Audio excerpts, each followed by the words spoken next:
Wait for Leo. You didn't start yet, right? Already started. Already started. Okay, we're waiting for my brother. I have to have the title. Okay. Okay. Is it good? Yeah, it's good. Okay. All right.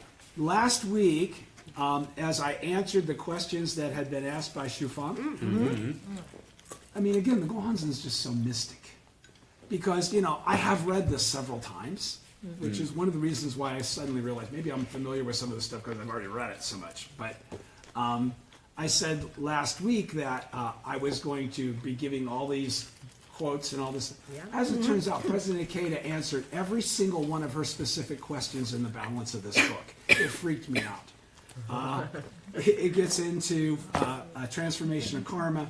It gets into lessening one's karmic retribution. There are whole chapters on this. There's no reason for you to listen to me, freelance, if I've got Daisaku Ikeda pretty much saying it straight up. So rather than me going any further along those lines with Shufang's question, I was very pleased to see that the one part that I know is in this next chapter, he did give the same answer that I did, so that I'm not embarrassed by the answer I gave. But the bottom line is that we will get to that at the bottom as we go, because we're already on chapter 12. I think there's only, 16 chapters or something like that in the whole thing. We are getting close to the end already. Chapter 16, chapter 17, 18, 19, only goes to chapter 19. So we're getting into the home stretch here. And I want to start tonight by reading from the Gosho, Volume 1, Persecution by the Sword and the Staff. It's been mentioned several times in this lecture by President Ikeda. And last week I mentioned about how getting hit by the fifth scroll even wigged out Nichiren. This is cool because this is the letter where he says, it freaked me out that the guy pulled the scroll out of my robe and hit me with the same scroll that says that you'll be hit. You know, staffs will hit you. So, Excuse me, which page? okay, this is page 962 of Volume 1. It's the Gosho called Persecution by the Sword and Staff. I'll read the background first. All right, page on 965. It says, background. This letter was written to Nanjo Tokimitsu, the steward of Ueno village in Fuji district of Sagura province in the 4th month of 1279. The Daishonin's life at Minobu was entering upon its 5th year. Nikko Shonin was actively propagating the teaching in the Atsuhara area near Mount Fuji in Saruga. In the body of this letter, Nichiren Daishonin explains the significance of the chapters from the Devadatta 12th through the Emerging from the Earth 15th, contained in the 5th volume or scroll of the Lotus Sutra in terms of his own enlightenment. He explains them in terms of his own enlightenment. He reveals the profound meaning of the persecutions with swords and staves that befell him, particularly when he was struck with the 5th scroll of the Lotus Sutra just before the attempted execution of Tatsunokuchi. The encouraging devotion, 13th chapter, especially the 20-line verse section, enumerates the types of persecutions the votaries of the Lotus Sutra will undergo in the fearful latter age after Shakyamuni Buddha's passing. Nichiren Daishonin declares that only he has lived out this chapter's predictions, thus identifying himself as the votary of the Lotus Sutra. By citing the Emerging from the Earth chapter, the Daishonin equates himself with Bodhisattva superior practices and also hints at his identity as the Buddha of the latter day of the law. So now going back to the Gosho on page 962, Persecution by the Sword and the Staff. The greatest of all the persecutions I have suffered were the attempted beheading at Tatsunokuchi and the attack at Tojo. None of the others were direct attempts on my life. I have been reviled, denounced, ousted, falsely accused, and struck across the face. But these were all comparatively minor incidences. I, Nichiren, am the only person in Japan to be abused in both body and mind on account of the Lotus Sutra. If anyone else has been slandered as I have, it was not because of the Lotus Sutra. One incident in particular I can never forget is how Shobo seized the 5th scroll of the Lotus Sutra and struck me across the face with it. His attack on me stemmed from the 3 poisons. Once in India, there was a jealous woman. who hated her husband so much that she smashed everything in the house. Her excessive rage completely altered her appearance. Her eyes blazed like the sun and moon, and her mouth seemed to belch fire. She looked exactly like a blue or red demon. She seized the 5th scroll of the Lotus Sutra, which her husband had been reciting for some years, and trampled it savagely with both feet. Later she died and fell into hell, all of her except for her feet. Though the wardens of hell tried to force them down by beating them with iron staves, her feet remained outside of hell as a result of the relationship, albeit a reverse one, they had formed with the Lotus Sutra by trampling on it. Shobo struck me in the face with the 5th scroll of the Lotus Sutra because he hated me. Thus, he too has formed a reverse relationship with this sutra. What does he mean by a reverse relationship?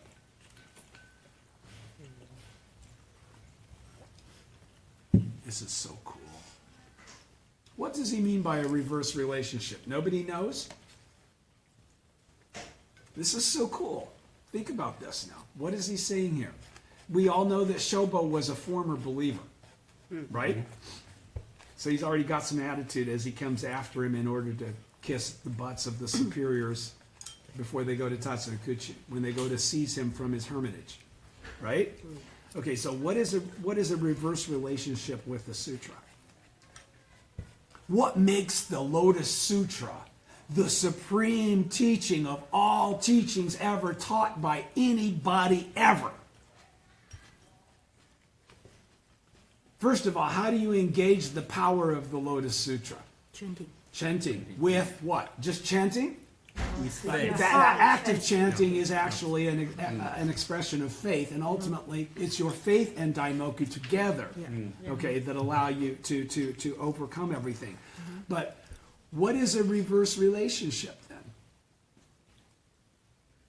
The reason that the Lotus Sutra is the greatest teaching of all teachings is that it saves every single person it comes into contact with, whether it's good or bad.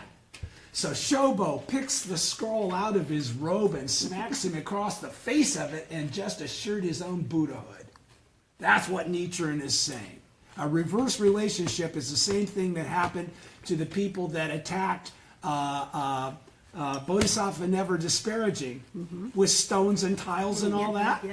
Yeah. So by virtue of that relationship with him saying, you will become Buddhist, you're all Buddhas, right? They all formed a reverse relationship, which means that yes, they had to go through hell, but because they had even slandering it, they had created a relationship that cannot be severed. They will encounter the Lotus Sutra in every lifetime. Do you understand? That's what a reverse relationship is. So that's what he's saying here. How cool this is. You know, even though the angry wife in India trampled the sutra, trampled it, her feet touched it, creating a reverse relationship. Yes. So it's just like the hand. There's another Gosha where he says the moment that the hand touches it, the moment that the voice speaks it. So do you understand? All right. So he says one incident occurred in India, the other in Japan. One was perpetrated by a woman and the other by a man. In one, a pair of feet committed the violence, and in the other, a pair of hands. One happened because of jealousy and the other because of the Lotus Sutra. However, the same 5th scroll of the sutra was involved in both instances. The woman's feet did not enter hell, so why should Shobo's hands fall into the hell of incessant suffering? The woman, however, hated only her husband and not the Lotus Sutra itself, whereas Shobo hated both the Lotus Sutra and me, Nichiren. Therefore, his entire body will enter the hell of incessant suffering. As the sutra states, when his life comes to an end, he will enter the Avicii hell. But will he stay there forever and ever and ever? No. He will eventually not only come out of the Avicii hell, he will eventually practice the Lotus Sutra and attain Anuttara Samyak Sambodhi. There is no mention of his hands being spared. How pitiful, how truly pitiful. Eventually, however, he will meet me again and be able to gain the fruit of Buddhahood. Just as the 4 kinds of believers who arrogantly persecuted Bodhisattva Never Disparaging were ultimately saved by him. The 5th scroll contains the very heart of the Lotus Sutra. for it reveals that the Dragon King's daughter attained Buddhahood in her present form. Devadatta represents the spiritual aspect of enlightenment, and the Dragon King's daughter, the physical aspect. The principle of attaining Buddhahood in one's present form, which is what? What's that called? Common mortal? No. No. I say it like 50 times a Wednesday. Actual Ichinen Sanzen. The principle of attaining Buddhahood in one's present form can be found nowhere else in the Buddha's entire lifetime of teachings. The great teacher Dingyo enumerated 10 outstanding points in which the Lotus Sutra surpasses all others. One of them is the sutra's superiority in leading people to attain Buddhahood in their present form. This is the most important doctrine of the Tendai school, and a section of the words and phrases of the Lotus Sutra is devoted to this teaching of attaining Buddhahood in one's present form. So what is the teaching of attaining Buddhahood's present form called? Actual Ichinen Sanzen. And what does he say about it? He says the entire purpose of practice. Okay? The attainment of enlightenment is the reason that we practice. We don't practice to rid ourselves of difficulties, and we don't practice in order to yeah. So it is also a point of controversy between the true word and the Tendai schools. The Dragon King's daughter attained Buddhahood through the power of the Lotus Sutra. Bodhisattva Manjushri stated, "I constantly expounded the Lotus Sutra of the wonderful law alone." The words alone and constantly are the core of this statement. However, the treatise on the mind aspiring for enlightenment reads, "Only in the true word teachings can one attain Buddhahood in one's present form." Which is one to accept, only or alone? The word only is in the treatise must be an error in translation. The Immeasurable Meaning Sutra states, "In these more than 40 years I have not yet revealed the truth." The Lotus Sutra reads, "The world-honored one has long expounded his doctrines, and now must reveal the truth." Many Treasures Buddha affirmed that only the Lotus Sutra enables one to attain Buddhahood in one's present form, when he said, "All that you have expounded in the Lotus Sutra is the truth." No matter how firmly the sutras preached before the Lotus Sutra guarantee the attainment of Buddhahood, and no matter how much the believers in these provisional doctrines may wildly insist that this is so, it is as easy to refute these assertions as it is to smash 1,000 earthen cooking dishes with a single hammer. This is what is meant by the statement, the Lotus Sutra is the teaching of Shakabuku, the refutation of the provisional doctrines. Does everyone understand? What does that really mean? The Lotus Sutra is indeed the most profound teaching. What did he just liken it to? A freaking hammer. Okay? And what did he liken the teachings that preceded it to?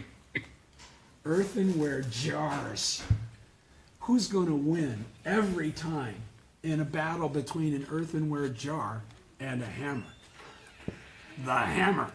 Trust me, the hammer. Okay? Ever since Jikaku, who was Jikaku? Jikaku was one of the followers of Dengyo. He's one of the people that he was like the fourth or the third or the fourth guy at Mount Hei. Okay? He's one of the guys that sold out the Lotus Sutra and Dengyo's teaching to adapt to true word. He sucked up true word. Okay? He in the third or he in the fourth, whichever one he is. Ever since Jikaku, scholars of the Tendai school have interpreted the passages from the three major works, the profound meaning of the Lotus Sutra, words and phrases in great concentration and insight, in one way or another, and have given plausible explanations. Their views, however, listen to this, what does he say about Tendai school in Japan? Mount Hei school, okay? Well, listen to what he says. Their views, however, are as useless to us now as last year's calendar or yesterday's meal. Okay? Now that's pretty cold. That's pretty straight up. You should pay no attention. You should pay no attention to a person who says that in the first 500 years of the latter day of the law, there exists a way to enlightenment apart from the daimoku of the Lotus Sutra. Nam-myoho Renge Kyo. You should listen to you should pay no attention. Okay? Even if this were the Buddhist teaching. Do you understand what he's saying there? He's saying, regardless of what the Buddhism of the harvest says, my teaching of the Buddhism of the sowing is the only way for you to attain enlightenment in your present form, Buddha in your present form, in the latter day of the law. I'll say it again. You should pay no attention to a person who says that in the first 500 years of the latter day of the law, there exists a way to enlightenment apart from the Daimoku of the Lotus Sutra, even if this were the Buddhist teaching. How much more so if it was the opinion of some teacher. The Devadatta chapter, in other words, you're listening to Honen or you're listening to some of these other butt wipes. They've got no authority to make these pronouncements. Shakyamuni's already made them himself. Okay? He says, he who was once the teacher is now the disciple, and he who is now the disciple was formerly the teacher.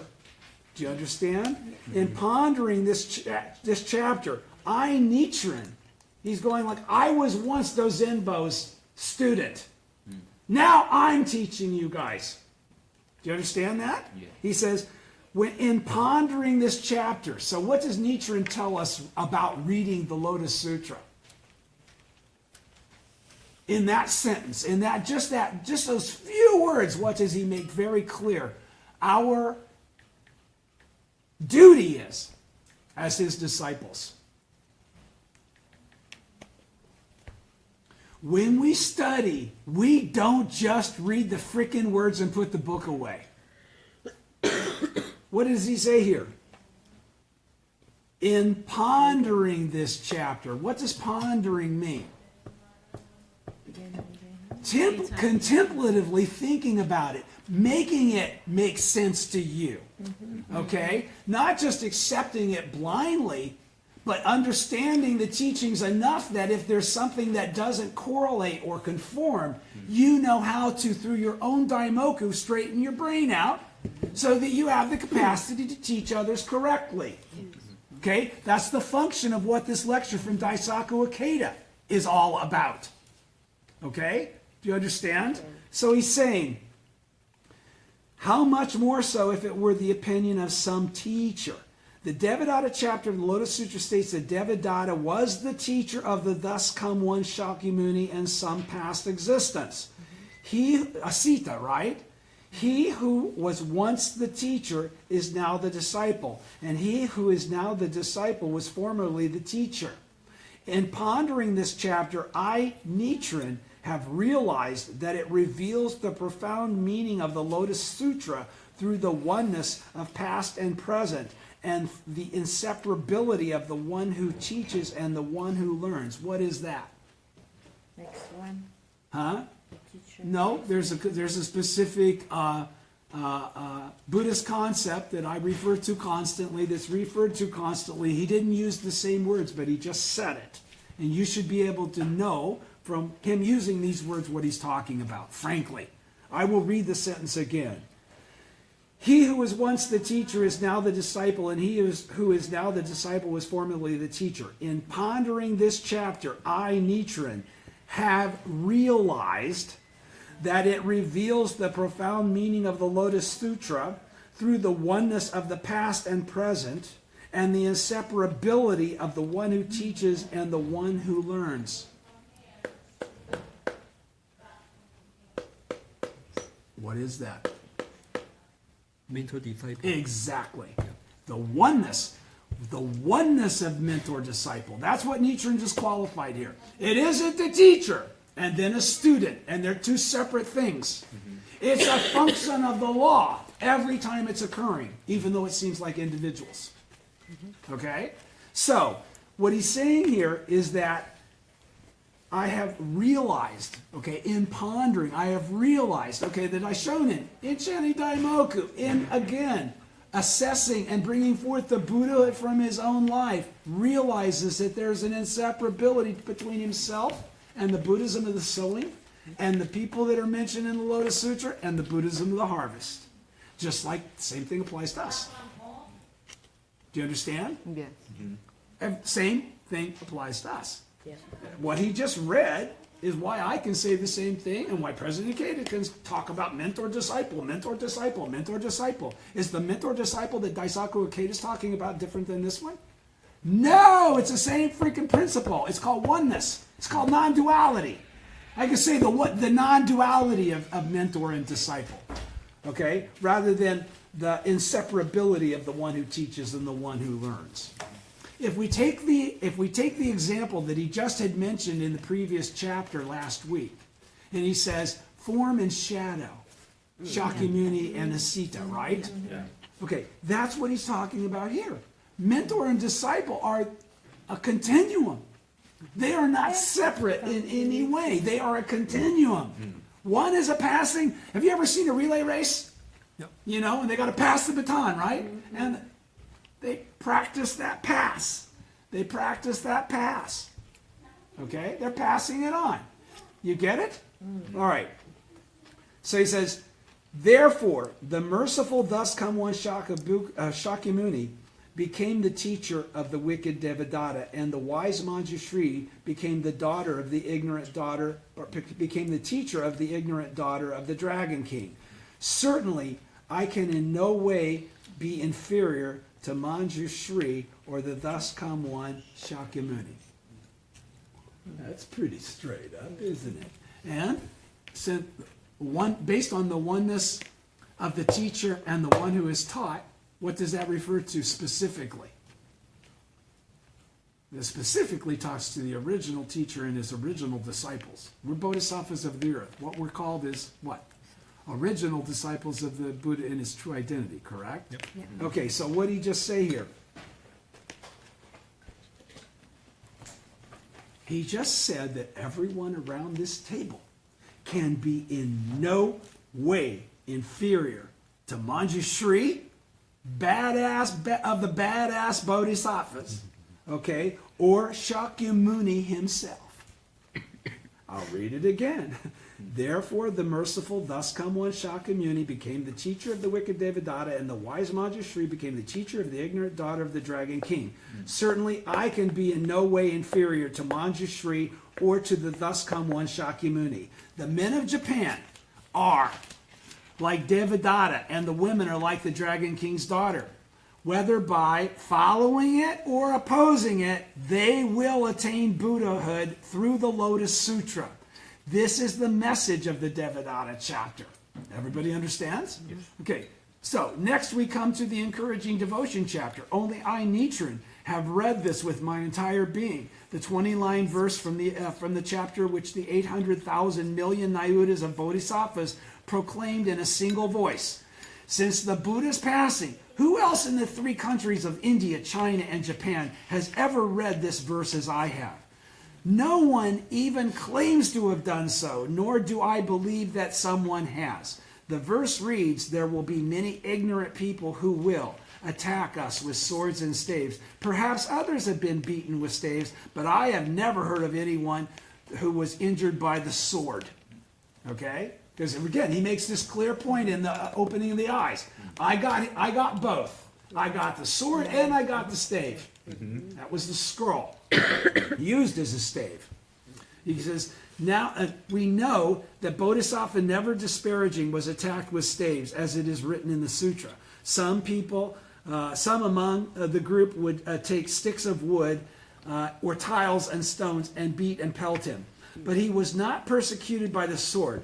Tento, Tentai, Myolo, and Dingyo also escaped persecution by sword and staff, as the sutra states. Swords and staves will not touch him. I, Nichiren, have met with persecution by both sword and staff. As I mentioned before, I was attacked with a sword at Matsubara in Tojo, and later at Tatsunakuchi. No one else has met with such persecution for the sake of the Lotus Sutra even once, but I have met with it twice. As for being attacked with staves, I have already been struck in the face by Shobo with the fifth scroll of the Lotus Sutra. The fifth scroll was used as a staff to strike me, and it was this very scroll that carries the passage, the votaries of the Lotus Sutra will be attacked with staves. What a mysterious passage of prediction. Shobo hit me before dozens of people, And though I knew it was for the sake of the Lotus Sutra, being an ordinary person, I felt miserable and ashamed. Wow, what does that tell you?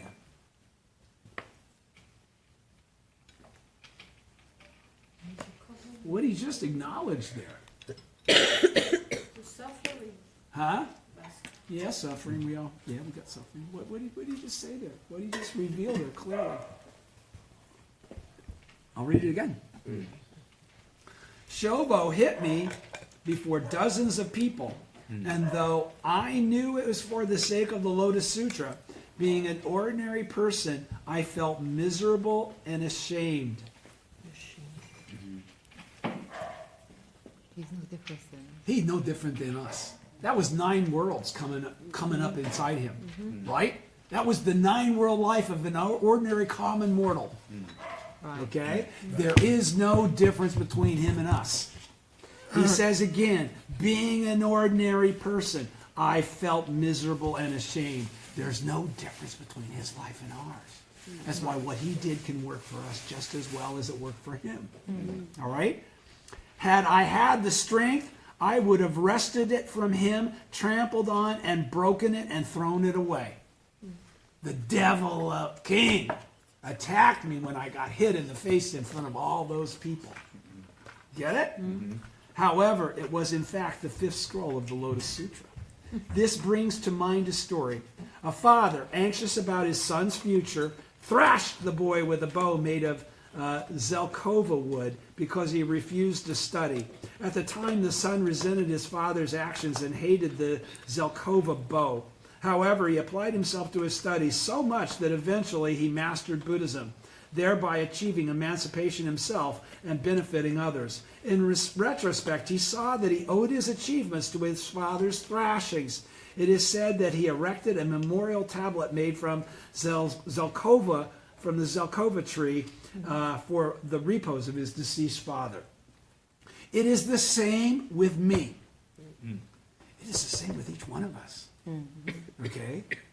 Now, I guarantee you, actual Ichinen Sanzen does not precede theoretical Ichinen Sanzen. Do you understand? There is nobody that's been the Buddha that hasn't experienced this process, okay, of acquiring that clarity through the revealing of their original state. Okay? The acquisition is the uncovering, not the bestowing upon you. All right? He says, it is the same with me. When I attain Buddhahood, how will I be able to forget my obligation to Shobo? Now, what's he show you there? Who's he writing this to?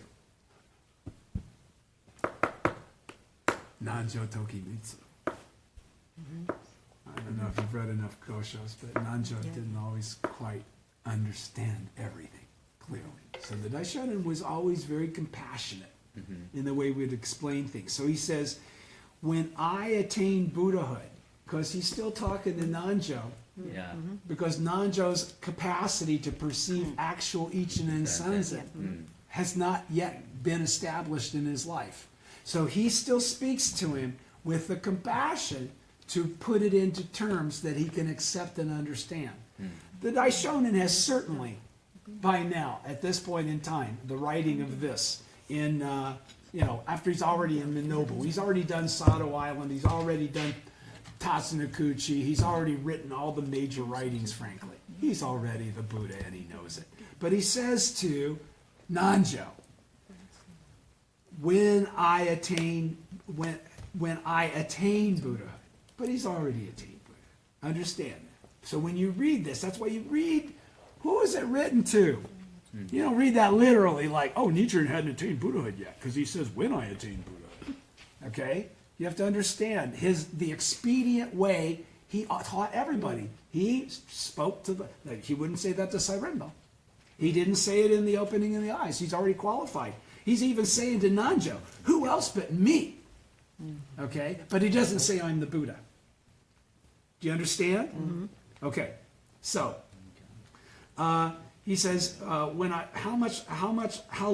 Much less, how can I forget the thanks I owe to the scroll of the Lotus Sutra with which he struck me?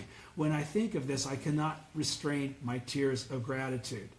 The emerging from the earth chapter also explains something about me, because it states that Bodhisattva's superior practices and his followers will appear in the latter day of the law to propagate the 5 characters of Nam-myoho Renge-kyo.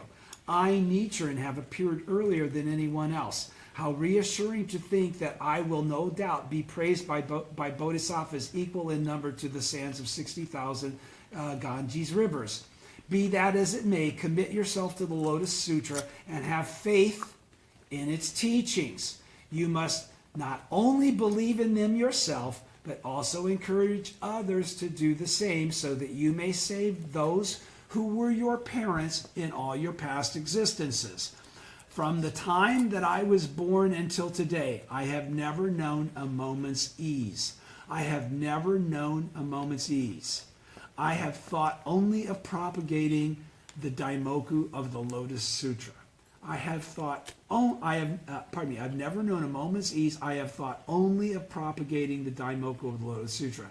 I do not know how long I or anyone else may live. But without fail, I will be with you at the time of your death and guide you from this life to the next. By the way, that's a promise to each one of us. All the Buddhas of the past, present, and future attain enlightenment during the hours of the ox and the tiger. In all 3 countries of India, China, and Japan, the place of Buddhist prayer is located to the northeast in the direction of the Demon Gate. These are profound teachings of Buddhism which are reverently transferred from teacher to disciple. I will explain in more detail later with my deep respect. And I love the way he closes it because this is the way we should look at our faith in the Gohonzon. As you crave food when hungry, seek water when thirsty, long to see a lover, beg for medicine when ill, or as a beautiful woman desires powder and rouge, so should you put your faith in the Lotus Sutra. If you do not, you will regret it later. Nietzsche. Okay? I don't know if any of you had already ever read that before, but that's a great go-show. You can understand why President Keita has been mentioning it and how it's germane to what we're talking about, right? Okay, so we're ready to start on page 113, chapter 12, okay? And this is a continuum of the understanding of why, even though the sutra says that the practitioners of the law will meet with a secure and peaceful existence, okay? The encouraging devotion chapter says that the practitioners of the law are going to be met with great adversity. All right. There was one. Forget it. So, page 113. Why the votary of the Lotus Sutra encounters great persecutions. The votaries battle against the fundamental evil of slander of the law. All right. This is the Gosho, reading from the Gosho. I believe this is like maybe page 270. Okay, this is 278, it says at the bottom. Someone may raise this question. It would surely appear that the 3 types of enemies are present today, but there is no votary of the Lotus Sutra. If one were to say that you, Nichiren, are the votary of the Lotus Sutra, then the following serious discrepancies would become apparent. Remember when I said, note it? When we got to page 279 and I said answer, I said all of this had been just kind of a question. This is where he's getting into that part. He says, the following serious discrepancies would become apparent. The Lotus Sutra states, the young sons of heavenly beings will wait on him and serve him. Swords and staves will not touch him, and poison will have no power to harm him. It also reads, if people speak ill of and revile him, their mouths will be closed and stopped up. And it states, they who have heard the law will enjoy peace and security in their present existence and good circumstances in future existences. It also states, if there are those who trouble and disrupt the preachers of the law, their heads will be split into 7 pieces like the branches of the Arjaka tree. Furthermore, it reads, in this present existence, they, the practitioners of the Lotus Sutra, will gain the reward of good fortune. And it adds, if anyone sees a person who accepts and upholds this sutra and tries to expose the faults or evils of that person, whether what he speaks is true or not, he will in his present existence be afflicted with white leprosy. How do you explain these discrepancies, Nichiren? Answer. These doubts of yours are most opportune. I will take the occasion to clear up the points that puzzle you. Okay? So, continuing with the lecture from President Ikeda on the first paragraph of the second column, page 113. The opening of the eyes is a writing that announces the establishment of Nichiren Buddhism.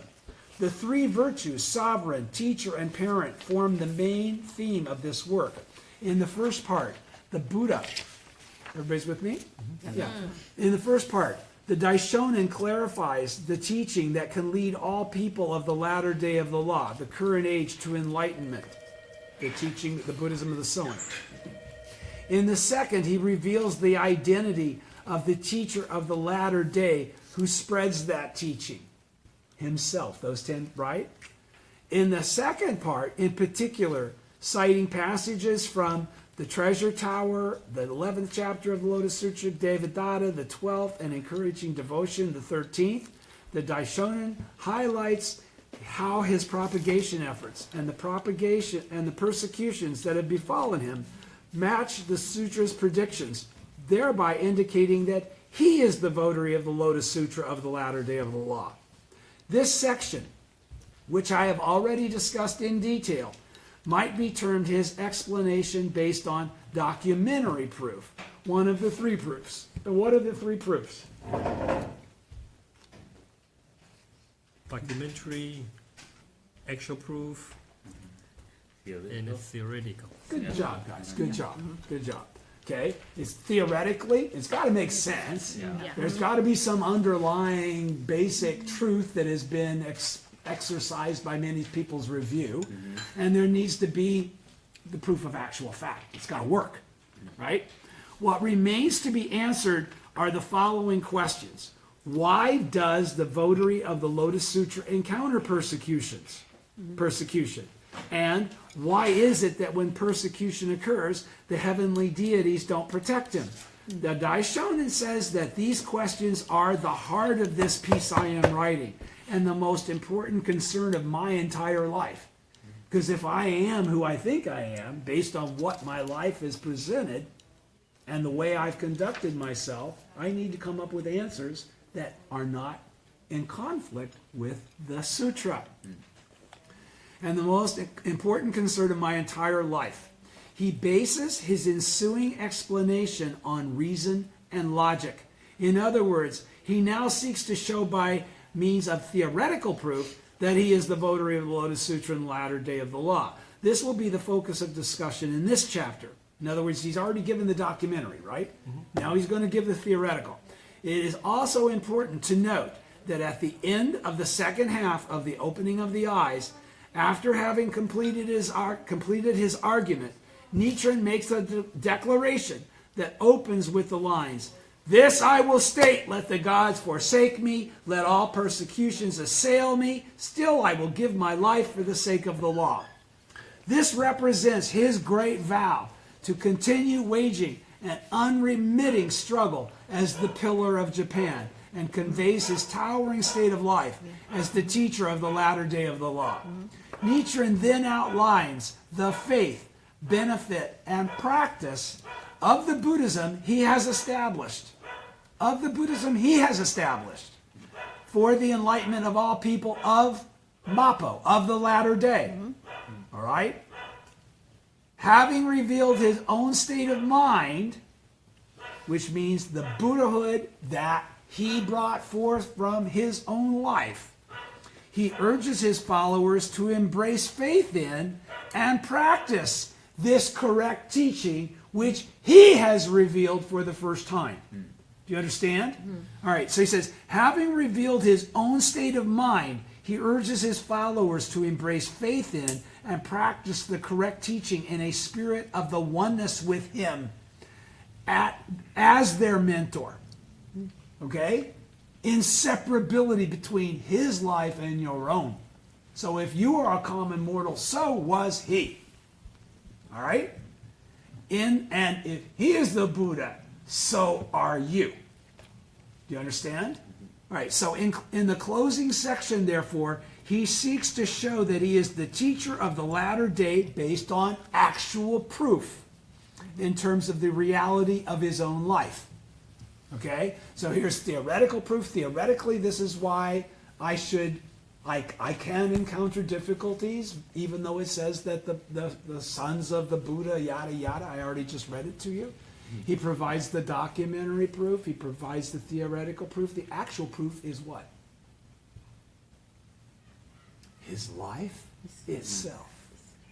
What events have occurred.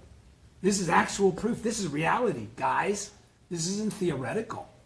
Okay? You took me to Tachinaguchi. You wanted to cut my head off.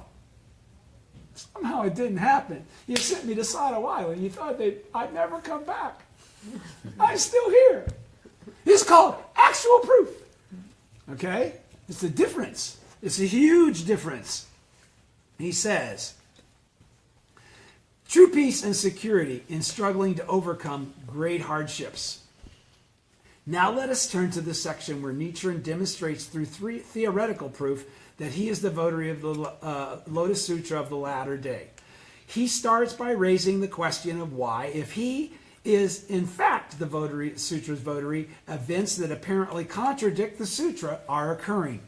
He writes, someone may raise this question. It would surely appear that the three types of enemies are present today, but there is no votary of the Lotus Sutra. If one were to say that you, Nichiren, are the votary of the Lotus Sutra, then the following serious discrepancies would become apparent. 6 Lotus Sutra passages that would seem to seriously contradict the Daishonen's earlier statements are then introduced in the Gosho itself. Okay? Their content can be divided into 2 basic assertions. 1, those who spread the sutra in the latter day of the law will definitely be protected by heavenly deities and enjoy peace and security in their present existence and good circumstances in future existences. And 2, those who attack its practitioners will suffer immediate retribution without fail. Immediate punishment without fail. Okay? So it would seem the contradictions fall into those 2 categories. Do you understand what they are? One is that nothing bad will happen to you, and the other is that bad things will happen to those that did bad things to you. Okay? Do you understand? Does everybody understand? Those are the 6 sutra references that he's put in the Gosho that he's now going to go parse. All right? He says in the preceding section, Nichiren quotes passages from encouraging devotion as documentary proof to assert that he is the true votary.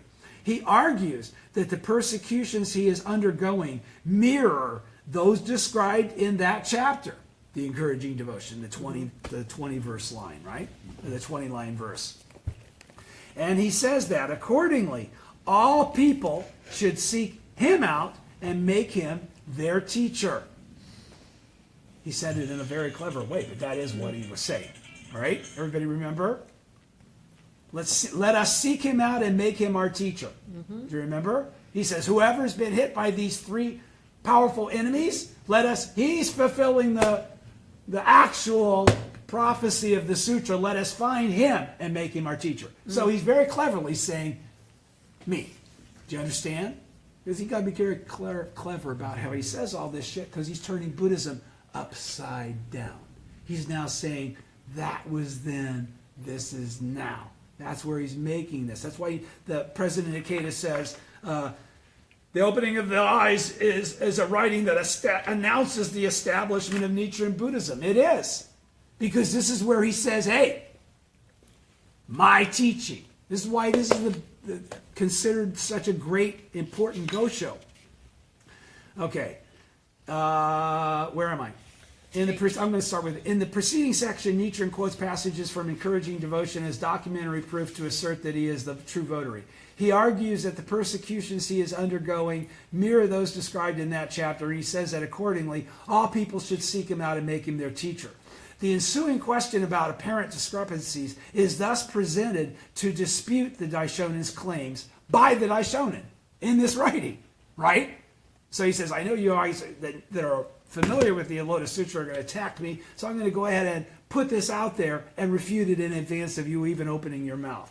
In response, wishing to reaffirm his basic premise that a genuine Lotus Sutra votary invariably encounters great persecution, he first lists examples of such votaries from the past.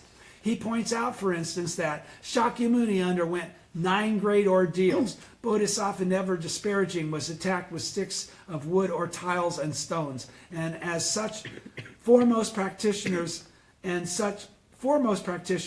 Maudgalyayana, Bodhisattva Aradeva, and the Venerable Arashima were murdered simply because people experience life-threatening attacks and do not receive protection of the heavenly deity, he says, does not mean they are not votaries. Okay? Now, I'm going to stop right there and insert this because I had spoken and was incorrect in what I wasn't completely incorrect, but I was kind of incorrect. Because, okay, Arashima is way after Nagarjuna. Okay, and I said maybe 24. I didn't, I was kind of like guessing because this is Buddhism, the harvest shit. Okay, so let me read you the 24 successors, the definition. This is in the Buddhist dictionary on page 779. This is exactly what he's talking about. Since I've already mentioned the 24 before, I want you to have the right answer, not remember what I said.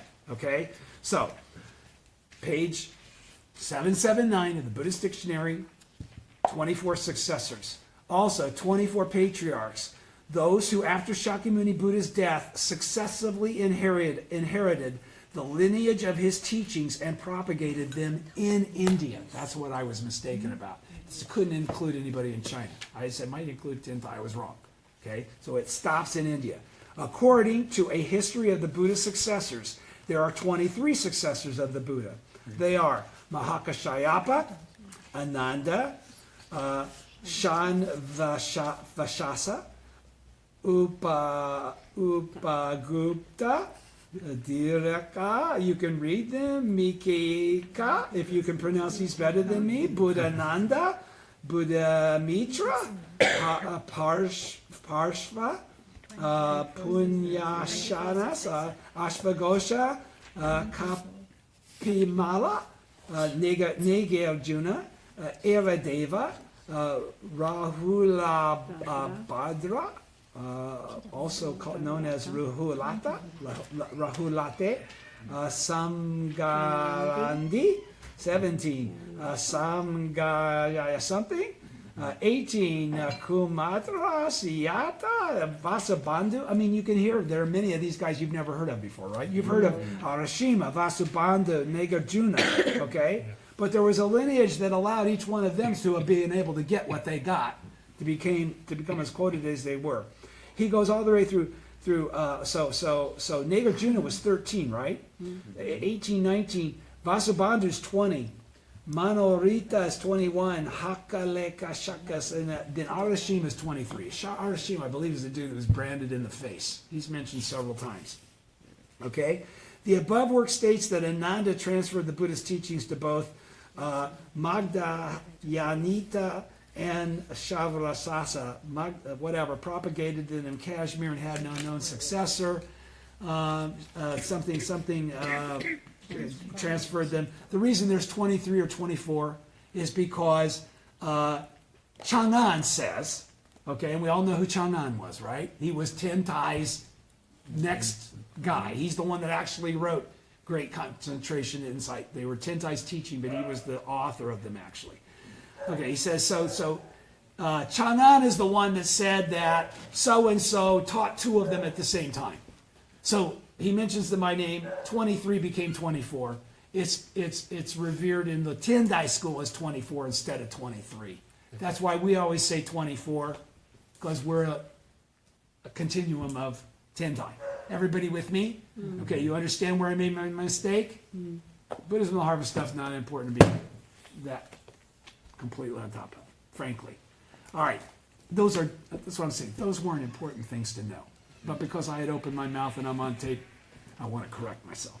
All right, so simply because people experience life-threatening attacks and do not receive the protection of the heavenly deity, he says, does not mean they are not votaries. So, all right, in the record of the orally transmitted teachings, Nietzsche, the Daishonin says, when one practices the Lotus Sutra in the latter day of the law, difficulties will arise, and these are to be looked upon as peaceful practices. Does everybody remember that?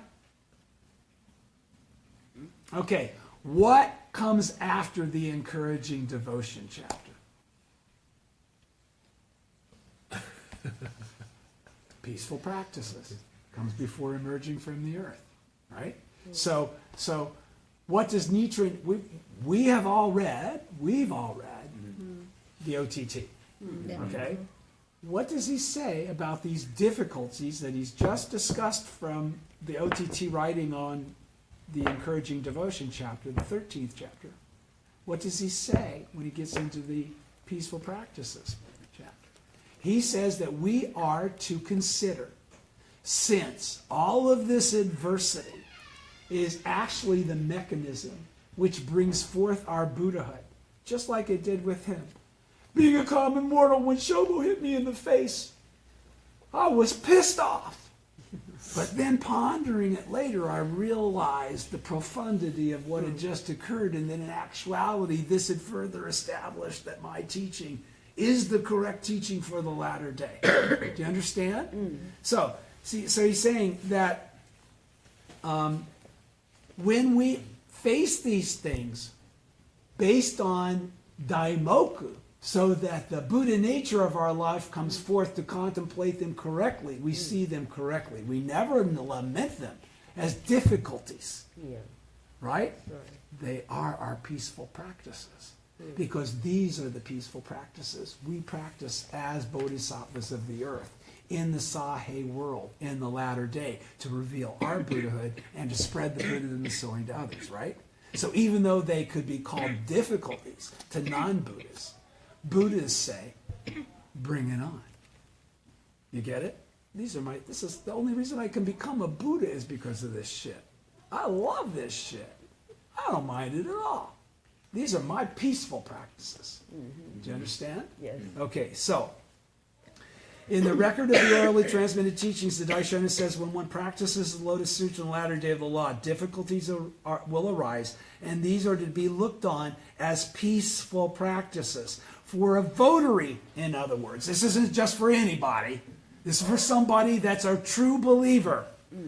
For a votary, in other words, peace and security mean the genuine peace and security that come from establishing the indomitable state of life to which with which to continue fighting dauntlessly against great persecution. What state of life would that be? What? Say it loud. The state of life of a Buddha. Buddha! Yeah, of course. For a votary, in other words, peace and security is to become the Buddha. Because there is no more peace nor nothing more secure than to be born, to have triggered the process by which you were born, life and death in the realm of Buddhahood, every lifetime. Right? There's nothing more peaceful or more secure than that experience. No matter what you had to do it to get through it in this lifetime. Understand? All right, so after citing examples of votaries persecuted in the past, Nietzsche writes, if we consider the second part of your question, that is the heart of the matter, we must note the following points. He then offers a 3-point explanation as to why Lotus Sutra votaries come under fierce attack and do not receive the heavenly deity's protection, and why the perpetrators of the attacks do not suffer immediate punishment. The 3 points can be summarized as following. First, votaries fail to receive protection from the heavenly deities when persecuted because they have incurred negative karma from slandering the law themselves in their previous existences. He says if you haven't, then you won't. All right? Nietzsche says that if votaries do not possess such negative karma, then those who persecute them will indeed suffer immediate punishment. Second, everybody's with me on the first one, right? Okay. Second, ichkantikas, people of incorrigible disbelief, will suffer no immediate punishment even though they commit grave offenses in this life, because they are already destined to fall into hell in their next existence. You with me? Can you understand that? Because I can read you the Go Show if you want. He's summarizing them now. We're going to read it again in a minute.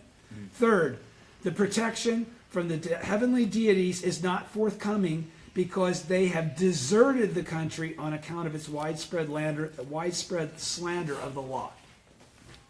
Do you understand?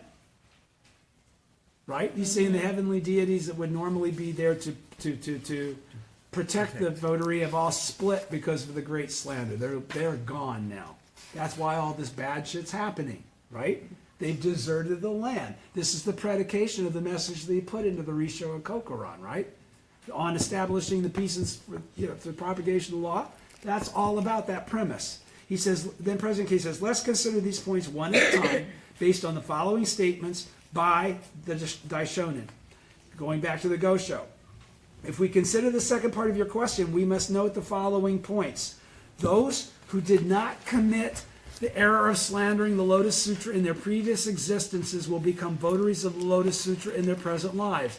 If such persons should be subjected to persecution under a false charge of having committed worldly offenses, then those who persecute them ought to suffer some kind of immediate retribution.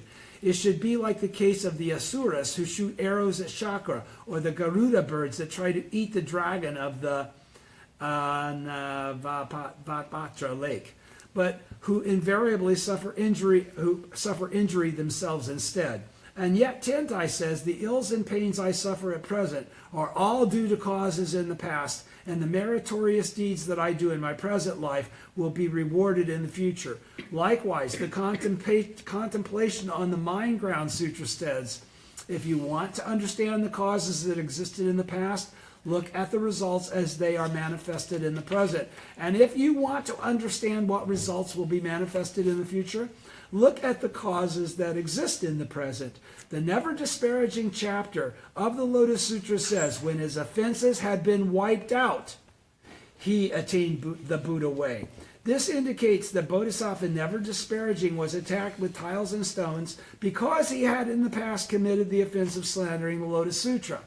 Next, we should note that persons who are inevitably destined to fall into hell in their next existence, even though they commit grave offenses in this life, will suffer no immediate punishment. The Ichkantikas are examples of this. Through these various similes, we can know that Ichkantikas of the most evil type will invariably fall into the hell of incessant suffering in their next life. Therefore, they do not suffer any immediate punishment in this life. They are like the evil rulers of ancient China, King Qi of the Xie dynasty and King Chao of the Yin dynasty. During their reigns, heaven did not display any unusual manifestations as a warning. That was because their offenses were so grave that their dynasties were already destined to perish. Third, it would appear that the guardian deities have deserted this country, and this is probably one reason why offenders do not suffer any immediate punishment. In an age that slanders the law, guardian deities will take their leave, and the various heavenly gods will cease to lend their protections. That is why the votaries of the correct teaching do not receive any sign of divine favor, but, on the contrary, encounter severe difficulties. The Golden Light Sutra says, those who perform good deeds day by day languish and dwindle in number. We are living in an evil country and an evil age. I have discussed all this in detail in my work entitled On Establishing the Correct Teaching for the Peace of the Land. Okay, how are we on time? 9:03. Okay, he's going to now go into detail on each one of these three things, these three circumstances I just mentioned. He's going to talk about the votary of the Lotus Sutra's own karma. Each of us have a bearing on what we experience based on what we have done, right? Ourselves. Second, he's going to talk about Ichkantikas, who are destined to fall into hell.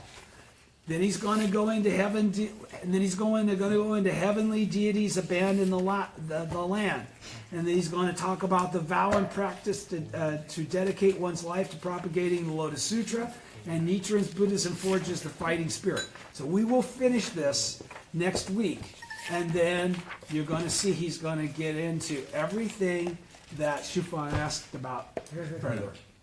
So we'll stop here. We'll continue next time, which is next week, right? When's Chinese New Year starting out for a while?